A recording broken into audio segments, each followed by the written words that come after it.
আসসালামু আলাইকুম viewers, easy learning computer চ্যানেলে আপনাকে স্বাগতম। ভিউয়ার্স, আমরা মাইক্রোসফট অফিস ওয়ার্ডের স্পেশাল ক্লাসে কিছু কাজ দেখছিলাম।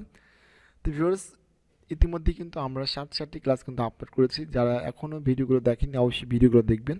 ভিডিওগুলো দেখলে ভিউয়ার্স খুব সহজে কিন্তু আপনার মাইক্রোসফট অফিস ওয়ার্ডের কাজগুলো সুন্দরভাবে শিখতে পারবেন।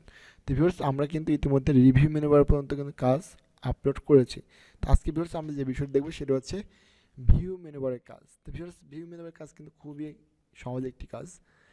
তো ভিউয়ার্স, ভিডিওটি শুরুর আগে আমার একটা রিকোয়েস্ট, যদি আপনি আমার চ্যানেলে নতুন হয়ে থাকেন তাহলে অবশ্যই চ্যানেলটি সাবস্ক্রাইব করে বেল আইকনটা অল করে দিবেন, আর অবশ্যই ভিডিওটি ভালো লাগলে একটি লাইক করবেন। তো ভিউয়ার্স, আজকে যেটা দেখব সেটা হচ্ছে আমরা ভিউ মেনু বারের প্রিন্ট লেআউট থেকে স্টার্ট করব। তো ভিউয়ার্স, প্রিন্ট লেআউটটা কি?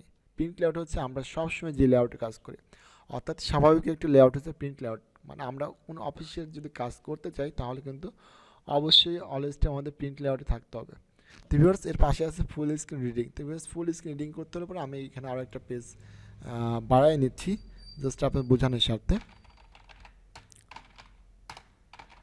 ওকে, তো ভিউয়ার্স দেখতে পাচ্ছেন আমার কিন্তু এখানে পেজ কিন্তু দুইটা কিন্তু নিয়ে নিয়েছি।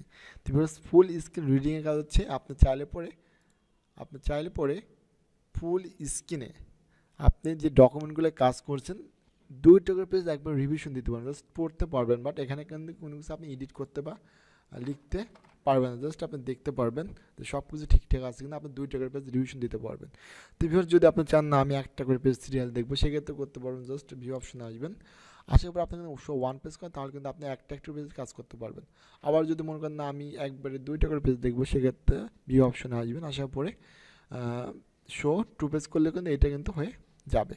তো ভিউয়ার্স, এটা হচ্ছে আমাদের গেল হচ্ছে ফুল স্ক্রিন রিডিংয়ের কাজ। এরপর আছে ওয়েব লেআউট। তো ভিউয়ার্স, ওয়েব লেআউট হচ্ছে একটা অস্বাভাবিক লেআউট বলতে পারেন। মানে ওয়েব লেআউট করলে পেজটা অনেক বড় হয়ে যাবে। তো এই সমস্যা কিন্তু আমাদের অনেকের হয়। দেখা যাচ্ছে আমাদের কম্পিউটারের যে পেজটা আছে এটা অনেক বড় হয়ে আছে। আমরা দেখা যাচ্ছে যে পেজের সাইজটা 100% করতেছি, মানে সব কিছু করতেছি, বাট আমাদের পেজটা কিন্তু ঠিক হচ্ছে না। মানে পেজের লেখালেগুলো একদম ছোটো ছোটো হয়ে যাচ্ছে, মানে পেজ অনেক বড় হয়ে যাচ্ছে, বাট পেজ এক্স্যাক্টলি মাপে আসছে না। সেক্ষেত্রে আপনি কী করবেন? সেক্ষেত্রে আপনি মনে করবেন যে আপনার কম্পিউটারে যে লেআউট আছে লেআউটটা পরিবর্তন হয়েছে। অর্থাৎ আমরা যে স্বাভাবিকভাবে যে প্রিন্ট লেআউটে কাজ করে থাকি এটা কিন্তু প্রিন্ট লেআউটে তখন আর থাকবে না, তখন কী হয়ে যায় ওয়েব লেআউটে। দেখেন আমি জাস্ট এখানে ওয়েব লেআউটে ক্লিক করলাম, তাহলে দেখতে পান যে পেজটা কিন্তু অনেক বড় হয়ে গেছে। তো ভিউয়ার্স, আমি চাচ্ছি যে এই লেআউট পরিবর্তন না করে আমি চাচ্ছি যে আমি পেজটা 100% করে দিলাম, আমি লেখার সাইজগুলো আরও ছোটো করে দেবো। তারপরে দেখতে পাচ্ছি আমি কিন্তু 100% করছি, তারপরে কিন্তু ভিউয়ার্স আমাদের পেপার সাইজ কিন্তু ছোটো হয়নি। তাহলে আমরা কীভাবে ঠিক করবো? জাস্ট প্রিন্ট লেআউটে ক্লিক করলে এটা কিন্তু আমাদের ঠিক হয়ে যাবে। এরপর ভিউয়ার্স, আউটলাইনে কিন্তু একটা অন্যরকম একটা লেআউট যেটা আমরা ইউজ করি না। এরপর আপনার ড্রাফট আছে, ড্রাফটটা কিন্তু আপনার ওয়েব লেআউটের মধ্যেই চড়া হয়ে যাবে। তো ভিউয়ার্স, এখানে যতগুলো লেআউট আছে সবসময় আমরা প্রিন্ট লেআউটে কাজ করব, বিষয়টা মাথায় রাখবেন। এরপর ভিউয়ার্স, এখানে আছে রুলার। তো ভিউয়ার্স, রুলারের কাজ কি? রুলারের কাছে পেজের উপরে স্কেল নিয়ে আসা। দেন রুলারে ক্লিক করলে আমাদের দুই পাশে কিন্তু স্কেলটা চলে আসছে। স্কেলের কাজ হচ্ছে এই যে পেজের যে মার্জিনটা আছে, দেখেন আমি এখান থেকে আরও একটু কেটে দিচ্ছি। বেশ দেখেন আমার কিন্তু লেখাটা কিন্তু আর উপরের দিকে উঠছে না, বাম দিকে চাপছে না। তো এই যে মার্জিনটা আছে এই স্কেলের সাহায্যে আপনি কিন্তু পেজের মার্জিনটা কমাতে পারবেন। সেটা কীভাবে পারবেন? জাস্ট আপনার উপর ডাবল ক্লিক করবেন। এখানে ডাবল ক্লিক করলে পরে আপনাকে সরাসরি একটা মার্জিন বক্সে নিয়ে চলে আসবে, পেজ সেটা বক্স। তো এখানে দেখতে পাচ্ছেন যে আমাদের একটা পেজ দেখাচ্ছে। তো এটা হচ্ছে আমাদের পেজ, আর কালো কালো যে দাগ এগুলো পেজের মধ্যে লেখা। তো আমি যদি এখান থেকে ভিউজ দেখতে পাচ্ছি মার্জিন যদি আমি এখানে একটু কমাই তাহলে লেখাটা আস্তে আস্তে কিন্তু ভিউজ উপরের দিকে উঠে যাচ্ছে। আমি যদি এখান থেকে এটা কমাই দিই তাহলে কিন্তু আস্তে আস্তে লেখাটা কিন্তু বাম দিকে চেপে যাচ্ছে। ভিউয়ার্স, এখান থেকে কিন্তু আপনি ইচ্ছা মতো করে কিন্তু আপনার পেজটা সেট আপ করতে পারবেন। ভিউয়ার্স, এখানে একটু ফলো করবেন, যখন আমি এখান থেকে ওকে করবো তখন তোমার লেখাটা বামে প্লাস উপরের দিকে উঠে যাবে, দেখবেন। জাস্ট ওকে করলাম তাহলে কিন্তু দেখতে পাচ্ছেন যে এটা কিন্তু বামে চেপে আসছে এবং উপরের দিকে উঠে গেছে। এরপর ভিউয়ার্স যেটা সেটা হচ্ছে গাইডলাইন্স। তো ভিউয়ার্স, গাইডলাইন্স হচ্ছে গ্রাফ পেপার নিয়ে আসা। আর এই গ্রাফ পেপারের কাজ হচ্ছে আমরা যে ডকুমেন্টটা প্রিন্ট আউট করব, প্রিন্ট করলে পরে কতটুকু জায়গায় যে ডকুমেন্ট থাকবে, কতটুকু জায়গা মার্জিন পড়ে থাকবে সেটা আপনি গ্রাফ পেপারের সাথে দেখতে পারবেন। তো এবার দেখতে পাচ্ছেন যে আমাদের কিন্তু এতটুকু এরিয়ার মধ্যে কিন্তু গ্রাফ পেপারটা আসছে। তার মানে কি আমাদের ডকুমেন্টগুলো এই এরিয়ার মধ্যে থাকবে, আর বাদ বাকি এরিয়াটুকু কিন্তু আমাদের মার্জিন সেটআপের জন্য পড়ে থাকবে। এরপর ভিউয়ার্স, নেভিগেশন পেন। তো নেভিগেশন পেনটা কিন্তু ভিউয়ার্স খুব একটা আমরা ইউজ করি না, বাট এটা কিন্তু অনেকটাই কী বলবো যে ফাইন্ডের মতো। আপনি যদি এখানে কোনো একটা ওয়ার্ড টাইপ করেন তাহলে কিন্তু অটোমেটিকলি কিন্তু আপনাকে সিলেক্ট করে দেখাই দিবে যে এই ওয়ার্ডটা এখানে আছে। তো ভিউয়ার্স নেভিগেশন পেনগুলো কিন্তু মাইক্রোসফট অফিসের 2007 আপনি পাবেন না, এগুলো কিন্তু আপডেট ভার্সন 2010 থেকে স্টার্ট করলে পরে আপনি ওগুলো কিন্তু এগুলো পেতে পারেন। তো ভিউয়ার্স এগুলো থেকে জাস্ট টিক মার্ক উঠে দিলে এগুলো সব উঠে যাবে। এরপর যেটা আছে সেটা হচ্ছে আমাদের জুম। তো জুমের কাজ হচ্ছে আপনি এই যে পেজটা আছে পেজটা কতটুকু জুম রাখবেন, দেখেন জাস্ট 75% করে দিলে 75% ছোটো হয়ে যাবে, আপনি 100% ক্লিক করে দিলে 100% বড় হয়ে যাবে। এরপর যেটা আছে সেটা হচ্ছে ওয়ান পেজ, জাস্ট আপনি ওয়ান পেজ করলে এক পেজ থাকবে, টু পেজ করলে পরে আপনি একবার 2 টাকার পেজ নিয়ে কাজ করতে পারবেন।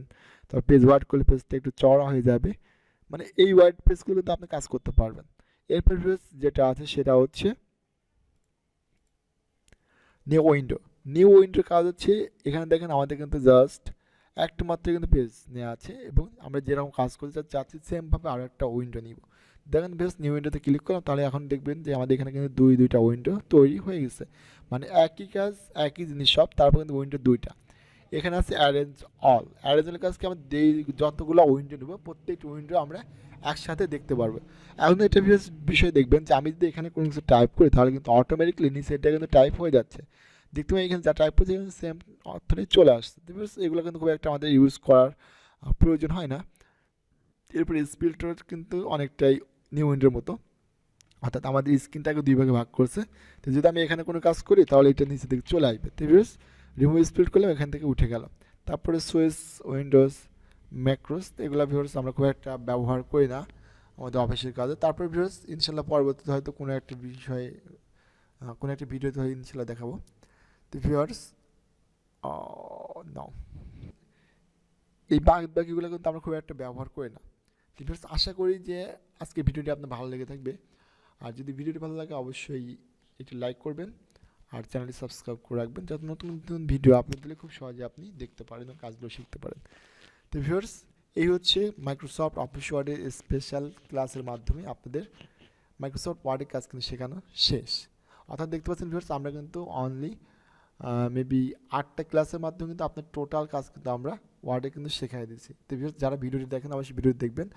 আর এই ভিডিওগুলো আপনি পাবেন কোথায়, আপনি জাস্ট চ্যানেলের মধ্যে ঢুকবেন, চ্যানেলের মধ্যে ঢোকার পরে